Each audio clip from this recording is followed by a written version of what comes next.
right, well, good morning. Welcome to our morning devotions. We are in Ruth chapter 3, and this is a fascinating portion of Scripture. A lot of these chapters are. And when you read the commentaries, and you're probably already familiar with this, it's just fascinating way to men consider this. Um, I entitled this Naomi's Scheme, which I think is an appropriate title. Naomi's Scheme. You know, when I mentioned Naomi in the first part of this, she just seems like she is a wheeler dealer. You know, that's Naomi. I mean, I know she's an older woman, but she is a schemer, and she knows how to motivate people and move things along. And I just think this is the model that we're looking at, because this portion of scripture is the plan that Naomi gives to Ruth to go down to the threshing floor where Boaz is asleep at night. Well, he's asleep, and crawl under his coat, which is at the end of his feet. Now, she's not going to lay up against him side by side, but lay crosswise at his feet under his coat in the middle of the night. And then, because of the impropriety of this, Boaz, after this is all over, says, "Don't tell anybody that this happened."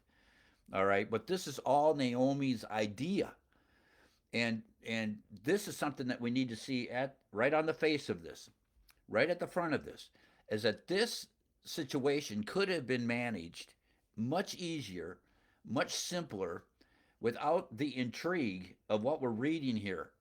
Now, all the commentators say nothing happened when she goes up and lays under the coat with Boaz. That both are honorable people, they're both godly people. But the whole idea of the way it was set up and that it was done this way, everybody has a little bit of trouble with this, because this is Naomi's scheme. And when I say a scheme, let me just lay this out for you. It could be that Boaz is just a reserved guy. He's probably older. We know he's wealthy. Ruth is younger, and he might just be. And this is just what one commentator said, but you can build this case that he might just be a reserved man, and even if you want to put it under the heading of shy, and well, how do I approach this woman in regards to doing the work of a kinsman redeemer? Because he knows he is, but it may be that because of his temperament, that nothing is happening. Okay, that's what we're saying. And sometimes it takes the woman to move things along. And in this case, the one that is least able or suited or understands what's going on is Ruth, because she's new to the whole Israeli tradition. So it's Naomi that's going to motivate Ruth to get this shy, reserved older man to move along and get doing what he should be doing. All right.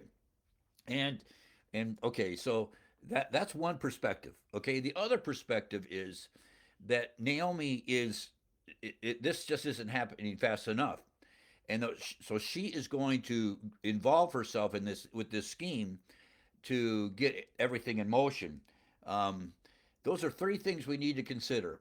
One is that it could have been done in a much more comfortable way. All right, not such a at night sneaking around at night sleeping at his feet kind of way. All right, it could be that he's just that kind of man where he was reserved, and so the women had to do a little bit to coax things along. Okay, but even then, this wasn't necessary. But this was Naomi's scheme. And the third would be like the bottom of the barrel, is that he's not reserved. He's taking his time. He does have a plan, but Naomi's not happy with that, and so she involves Ruth in this thing. That this is what some of the commentators say, and we just don't think this because of the nature of the people that are involved in this. But just think for a minute. They are both described as godly people, God-fearing people, lovely people. It's a wonderful love story. But the whole idea that you would suggest that this young lady go up on the threshing floor at night and slide under the coat that's covering Solomon's feet is really putting them all kind of in harm's way. That's the point the commentators want to make, that I want to share with you. That's just not a wise thing, even between people that are living for the Lord. So, with that having been said, that's my little backdrop to this. Let's just look at the text.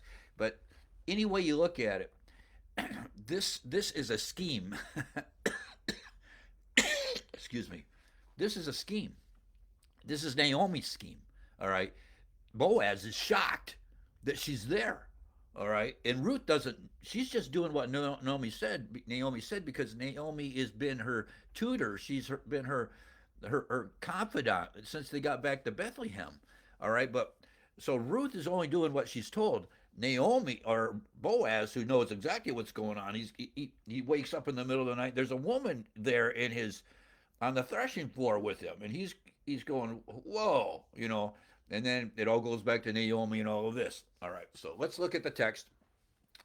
We gave him Ruth chapter 3, verses 1 through 14, but it starts in verse 1. It says, Then Naomi, her mother in law, said unto her, My daughter, shall I not seek rest for thee, that it may be well with thee? Like, we seek rest for thee is simply to say that we need to establish this connection with the kinsman redeemer. And now is not Boaz our kindred, in whose maidens thou wast? Behold, he winnoweth barley tonight in the threshing floor. She's got this all laid out. I used to use little old ladies as an example of godliness. But after you talk about Athaliah killing all her grandkids, and you talk about some of the examples in the Bible, listen, a totally depraved soul can be young or old. All right, and you just when you read about Naomi, she's a whippersnapper. All right, she's got this scheme, she's got this plan. He says, we know where he is right now. We're up there working. He's up on the threshing floor. Wash thyself, therefore, anoint, and put on the raiment upon thee. That is, get cleaned up, put your perfume on, get dressed, and get thee down to the floor, but make not thyself known unto the man until he shall be done eating and drinking. All right, so his belly is full, he's sound asleep. Sneak in. This is the counsel this older woman is giving Ruth, who really is on the outside of this whole tradition. What's Ruth know? Ruth might have said, maybe this is what they do in Israel. No, this isn't. This is only a one-time event in all the Bible. All right. All the guys say, don't use this as a model for anything, and I agree with that. Don't use this as a model in the Old Testament or the New Testament. Sneak in when the guy's sleeping by himself on the threshing floor. That's what she tells Ruth. And it shall be when he is down, and thou shalt mark the place where he lie. Thou shalt go in and uncover his feet and lay thee down, and he will tell thee what thou shalt do. So Naomi here is given instructions on what to do and what Boaz's response is going to be. Like, she knows. All right. Now, I think she does because undoubtedly there's been interaction here between each other. There's an affinity already, maybe more than an affinity between Ruth and Boaz. And so I think this idea that he's going to say something is true. But you see, it's all within Naomi's head by divine inspiration, what's happening here. And part of the scheme here is you got to know where he's going to sleep, because when you walk in at night, there's no electricity back in these ancient days. You got to know where he's laying. You see? Yeah, welcome to the head of Naomi. You got to know where he is, so you're laying at the right person's feet. Now, I don't think there's anybody else up there, but no telling how big the threshing floor is. You don't want to wander around, bump your head, or fall down or whatever. You just want to know about where he is. These stories are incredible, aren't they? So it goes on in verse 6. And she went down unto the floor and did according to all that her mother-in-law bade her. And there you go. Whatever Naomi said, Ruth went and did it. And when Boaz had eaten and drunk, and his heart was merry, and he went to lie down at the end of the heap of corn, and she came softly, she tips toes in, she's being very quiet because he's asleep, very softly, and uncovered his feet and laid her down. That is, in these days, he's just down on the threshing floor. He didn't go home from work. So he's sleeping on the threshing floor, probably on a rug or a fur or something. And he's wearing all his clothes. That's key, because these guys just slept in their clothes. But their outer coat, as we would. If you have your outer coat, if your feet are uncovered, they get cold. So you throw your coat, like I was thinking of my leather jacket. If I'm wearing a sweater, but my feet are cold, I take my leather jacket and I throw it over my feet, right? If I need something like that. That's what it's talking about. So he took his outer coat, his cloak, or his coat, which would have been big, that would have covered him. He throws it over his feet. So he's laying this way and she's laying this way across his feet. So they're not laying next to one another, okay? So she uncovers his feet and slides under his coat, which is at his feet. And it says, and laid her down. And now here he goes. He doesn't know she's there. Verse 8, and it came to pass at midnight that the man was afraid. I mean, what is it? Okay? He's afraid. It says he's afraid. He said, at midnight he's afraid and turned himself, and behold, a woman lay at his feet. Oh, Naomi, you really got it, right? He doesn't know what's going on. Just, and neither does Ruth really. But Naomi's at home saying, I got this all under control. I'm going to make this work one way or another. And he said, who art thou? And she answered, I'm Ruth. He doesn't know who it is. So yes, he says, I'm Ruth. I mean, because nobody knows what's going on except Naomi. She said, I'm Ruth. Oh, here, I can't see. She says, I'm Ruth. And thine handmaid, spread therefore thy skirt over thine handmaid, for thou art a near kinsman. All right? That's the whole idea. This is how things are going to move along. All right? You're my near kinsman. We want to get this process in motion. And he said, Blessed be thou of the Lord, my daughter, for thou hast showed me kindness in the latter and at the beginning, inasmuch as thou followest not young men, which are poor or rich. So this is what you expect from Boaz, because Boaz, as I said, he's the hero of the story, and he is a remarkable man. And either way, it's not his scheme, it's not his plan. He's just sleeping. This is all driven by Naomi. Ruth is in the middle of it. He undoubtedly loves Ruth. And this was a really big step on her part to do what she's doing. So he speaks so kindly to her and graciously to her in the midst of all of this. And it says, and now, my daughter, fear not. And the vocabulary, some of the vocabulary here is why you think yourself that he's older. He's an older man. All right, which it would give him hesitation to approach a younger woman. I mean, as far as the commentators say, in regards to why there might have been hesitancy for him to follow through with being the kinsman redeemer. And now, my daughter, fear not, I will do unto thee what thou requirest, for all the city of my people doth know that thou art a virtuous woman. So he's continued to speak kindly. I mean, he's a great guy. And now it is true that I am the near kinsman, howbeit there's a kinsman nearer than I, which is what's going to happen in the next chapter, because there's somebody else that's closer to a Ahimelech than he is. All right, that's the issue here. So he's going to have to negotiate things with that guy, which he does. That's in the next chapter.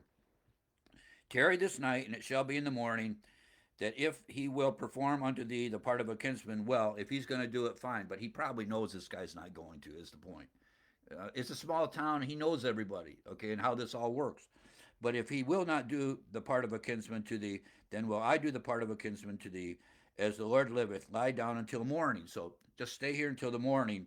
And then it says in verse 14, and she lay at his feet until the morning, and she arose up before one could know one another. That is, when it's still dark. All right? This is all happening in the pitch black. Okay?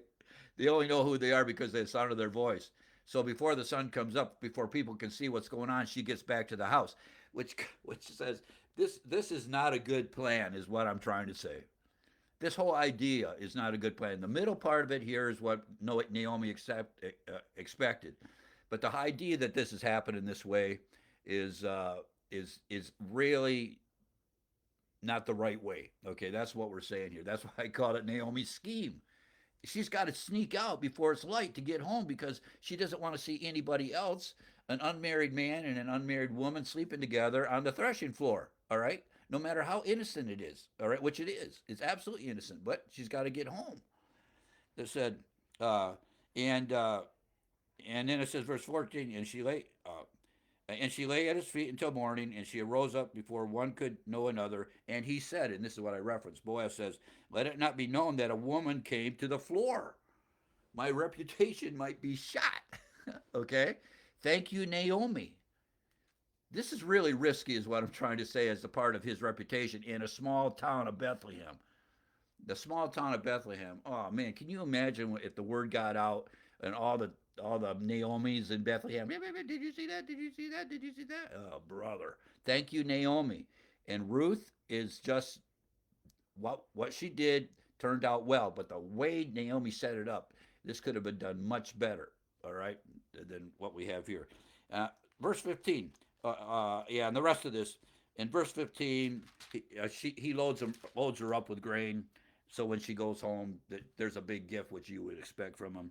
Um, and in verse 16, and when she came to her mother in law, she said, "Who art thou, my daughter?" And she told her all the man had done to her about, he's going to, tomorrow we're going to get this straightened around. All right, that's what this is about. And she said, "These 6 measures of barley gave he me, for he said to me, Go not empty unto my mother in law. Don't go home empty handed." I mean, because he loves her.